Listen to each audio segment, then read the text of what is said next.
ఈరోజు వైఎస్ఆర్సీపీ అధ్యక్షులు జగన్మోహన్ రెడ్డి గారు పత్రికా విలేకరులతోటి ప్రెస్ కాన్ఫరెన్స్ ఏర్పాటు చేసినప్పుడు రాజకీయాల్లో స్థిరత్వం లేనప్పుడు, పూర్తి అవగాహన లేనప్పుడు ఏ విధంగా రాష్ట్రానికి అంతిమంగా ప్రజలకి నష్టం కలుగుతుందో రాష్ట్రంలో ఉన్న ప్రతి ఒక్కరు కూడా గమనించాలి. ఒక బాధ్యత లేని వ్యక్తి ప్రతిపక్షంలో ఉన్నాం కదా అని ఈ రోజున సమాజంలో రెచ్చగొట్టే విధంగా అబద్ధాల ప్రచారం చేసుకుంటూ వెళ్తుంటే ఇది చాలా విచిత్రంగా అనిపిస్తోంది. ఎక్కడో తేడా ఉంది. ఇది ఎదురుదాడి కాదు సుమ. ఈ పత్రికా విలేకరుల సమావేశం నేను ఏర్పాటు చేసింది ఒక వివరణ ఇవ్వడానికి. కొంతవరకైనా జగన్మోహన్ రెడ్డి గారు ఇటువంటి ప్రెస్ మీట్లు చూసి తన జ్ఞానాన్ని పెంచుకుంటారని, అర్థం చేసుకుంటారని ఒక ప్రయత్నం. అంటే వాళ్ళలాగా యాంటీ సోషల్గానో వైలెంట్గానో రియాక్ట్ అయితేనే కోరుకునే వాళ్ళం కాదు. సమాజంలో ఖచ్చితంగా లా అండ్ ఆర్డర్ ప్రివేల్ అవ్వాలి, ప్రజలకి మేలు జరగాలి, మంచి పరిపాలన అందించాలి. దానికోసమే ప్రజలు ఆ తీర్పు ఇచ్చారు. తీర్పు ఇవ్వడమే కాదు, పీపుల్స్ మ్యాండేట్ ఎప్పుడు కూడా 5 సంవత్సరాల కోసం ఇస్తారు.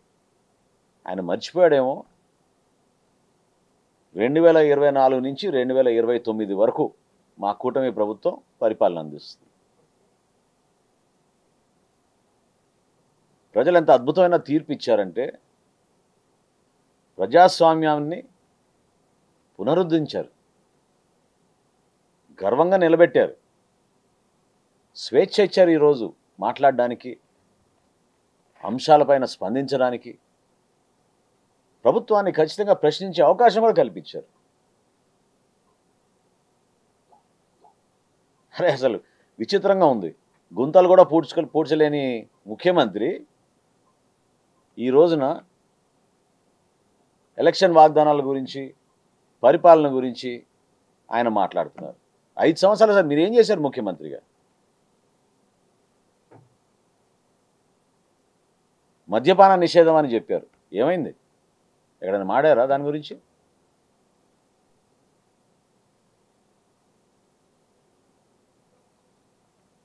అమ్మఒడి మీరు ఎప్పుడు మొదలుపెట్టారు? ప్రభుత్వంలో పరిపాలన చేసుకుంటున్నప్పుడు మీరు సృష్టించిన విధ్వంసం, ఆర్థిక విధ్వంసంలోంచి ప్రజల్ని కాపాడి రాష్ట్రాన్ని ముందు తీసుకెళ్ళడానికి కోసం గౌరవ ముఖ్యమంత్రి గారు చంద్రబాబు నాయుడు గారు, గౌరవ ఉప ముఖ్యమంత్రి గారు పవన్ కళ్యాణ్ గారు చేస్తున్న ప్రయత్నం కొంచెం సమయం పట్టినా కూడా ప్రతి ఒక్కటి మేము చేసుకుంటూ ముందుకు వస్తున్నాం.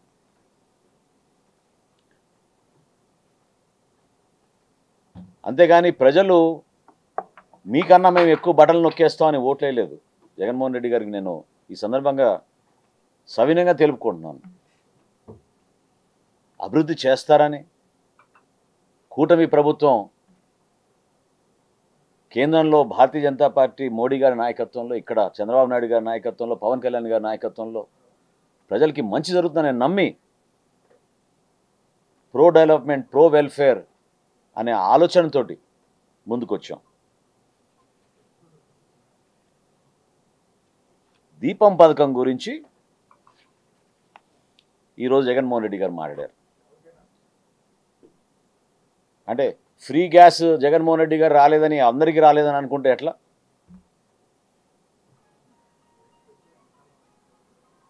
అక్టోబర్ 31వ తారీఖున గత సంవత్సరం దీపావళి రోజున ఇచ్చాపురంలో, శ్రీకాకుళం జిల్లాలో ఈ కార్యక్రమం ప్రారంభించి 4 నెలలకు ఒకసారి ఉచిత సిలిండరు ఎవరైతే తెల్ల రేషన్ కార్డులు ఉన్న మహిళలు ఉన్నారో వాళ్ళకి అందిస్తామని దీపం 2 పథకం కింద నామకరణ చేసి ప్రారంభించాం. మీలాగా మీ పార్టీ కార్యకర్తలకి రాలేదనో, మీకు రాలేదనో మీరు ఇంత అలజడి సృష్టించాల్సిన అవసరం లేదు. లెక్కలున్నాయి. వాస్తవాలు ఉన్నాయి. మొదటి విడతలో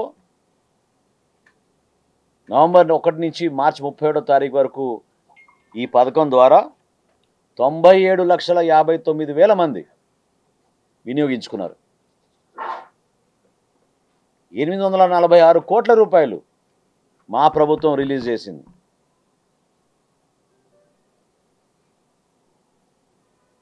రెండో విడత ఏప్రిల్ నుంచి ఈ రోజు వరకు 91,10,000 మందికి ఉచిత గ్యాస్ పథకం, దీపం పథకం కింద అందించడం జరిగింది. డబ్బులు కూడా చెల్లించాం. 712 కోట్ల రూపాయల డబ్బులు చెల్లించాం. ఇదేదో పౌర సరఫరాల శాఖ నుంచో ఆంధ్రప్రదేశ్ ప్రభుత్వం మీకు ఏదో లెక్కలు చెప్తుందని అనుమానం ఉంటే, కేంద్ర ప్రభుత్వం ద్వారా వచ్చే 3 సంస్థలు, ఇండియన్ ఆయిల్ కార్పొరేషన్ కానివ్వండి, భారత్ పెట్రోలియం కానివ్వండి, హెచ్పిసిఎల్ నుంచి కానివ్వండి, మీరు కావాలంటే వివరాలు తెప్పించుకోండి.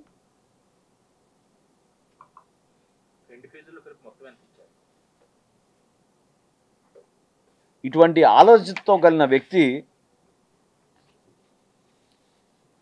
ప్రజల పక్షాన, రైతుల పక్షాన నిలబడుతున్నాం, ప్రశ్నిస్తున్నాం అని చెప్తున్నారు. అసలు ఏమాత్రమైనా మీకు ఒక బాధ్యత ఉండుంటే 1,674 కోట్ల రూపాయలు ధాన్యం కొనుగోలు చేసిన బకాయిలు ఎగ్గొట్టి ఎందుకు వెళ్ళిపోయారు మీరు? నేను ఛాలెంజ్ చేస్తున్నా పబ్లిక్ డిబేట్ కోసం. రైతుల కోసం మా కూటమి ప్రభుత్వం అందించిన సహాయం, నిలబడిన తీరు, మేము చూపించిన నాయకత్వం ఏ రోజైనా మీలో ఉండిందా? ఆ చిత్తశుద్ధి మీలో ఉండిందా?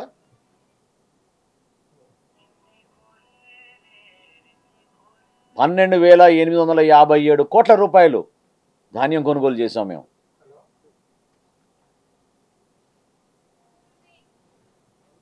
అందులో దాదాపు 12,000 కోట్ల రూపాయలు 24 గంటల్లోనే చెల్లించాం. ఒక 1000 కోట్ల వరకు జాప్యం జరిగింది. ఎందుకంటే కోట అయిపోయిన తర్వాత అకాల వర్షాల వలన రైతులు ఇబ్బంది పడుతున్నారని గౌరవ ముఖ్యమంత్రి గారి సూచనలతోటి ఆ రోజు ధాన్యం కొనుగోలు మరొక్కసారి చేయాల్సి వచ్చిన సందర్భంలో 40 రోజులకి మాత్రం జాప్యం అయింది. అంతేగాని మీలాగా రైతుల్ని మోసం చేసి ఇబ్బంది పెట్టి నరకం చూపించారు రైతులకి. ఇష్టానుసారం ఏ మిల్లుకి వెళ్ళాలో వాళ్ళే నిర్ణయించుకునేవాళ్ళు.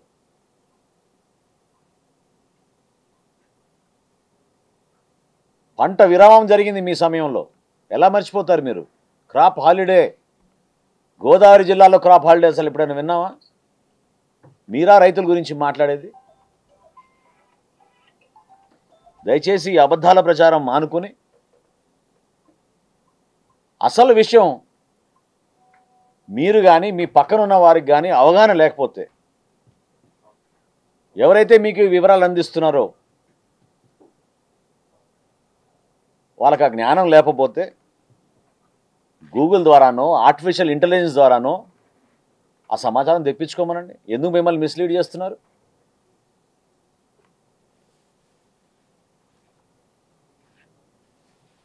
దీపం పథకంలో భారతదేశంలో ఈరోజు మొట్టమొదటిసారిన ఒక పైలట్ ప్రాజెక్ట్ చేస్తున్నాం మేము. 4,231 బెనిఫిషరీస్ని ఐడెంటిఫై చేసి డిజిటల్ పేమెంట్, డిజిటల్ వాలెట్ అంటారు, కేంద్ర ప్రభుత్వంతో అనుసంధానం చేసుకుని ముందుగానే వాళ్ళ ఖాతాల్లోకి జమ చేసి గ్యాస్ సిలిండర్లు తీసుకునే విధంగా ఒక పైలట్ ప్రాజెక్ట్ ప్రస్తుతం చేస్తున్నాం.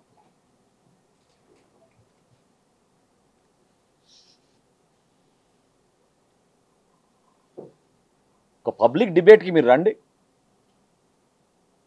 అంతేగాని నెలకి 2 ప్రెస్ కాన్ఫరెన్సులు, రాష్ట్రంలో ఒక పర్యటన చేసి అలజడి సృష్టించి అరాచకం చూసాం మనం. మన చిత్తూరులో ఏ విధంగా వీళ్ళు ఎంత విచిత్రంగా ప్రవర్తించారో. మామిడికాయలు కొనుగోలు చేసి రోడ్డు మీద పాడేసి తొక్కేసి రైతాంగాన్ని కష్టపడి పండించిన ఆ పంటని అవమానించే విధంగా ఒక నాయకుడు ప్రవర్తిస్తే ఏమనుకోవాలి మన సమాజం?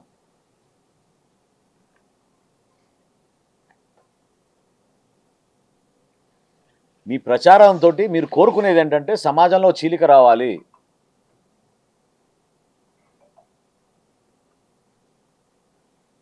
చిచ్చులు పెట్టి నిరంతరంగా కుతంత్రాలు చేసుకుంటూ పోతుంటే మీకు రాజకీయ లబ్ధి కలుగుతుందని మీద ఒక ప్రయత్నం.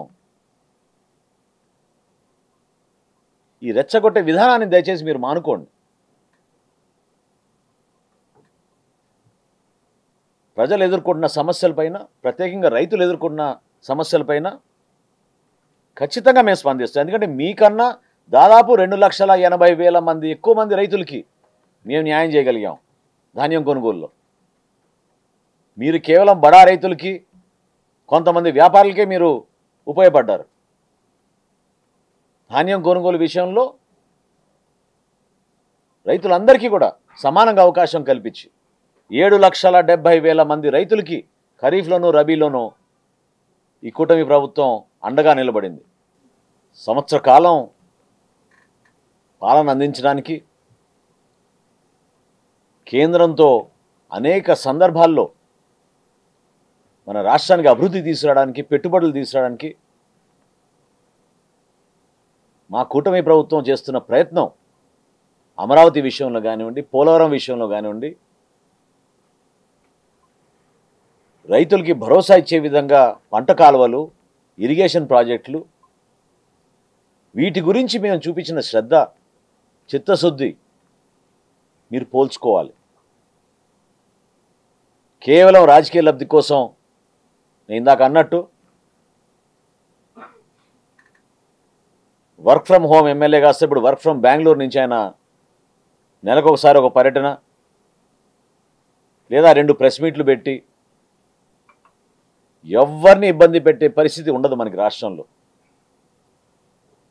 పదే పదే గౌరవ ముఖ్యమంత్రిగా చంద్రబాబు నాయుడు గారు, అదేవిధంగా మా నాయకులు పవన్ కళ్యాణ్ గారు ఎప్పుడు చెప్తూ ఉంటారు, law and order should prevail. ప్రతి ఒక్కరికి మేము ఆ అవకాశం కల్పిస్తాం, భద్రత కల్పిస్తాం. ఆ బాధ్యత మా పైన ఉంది, నిలబెడతాం.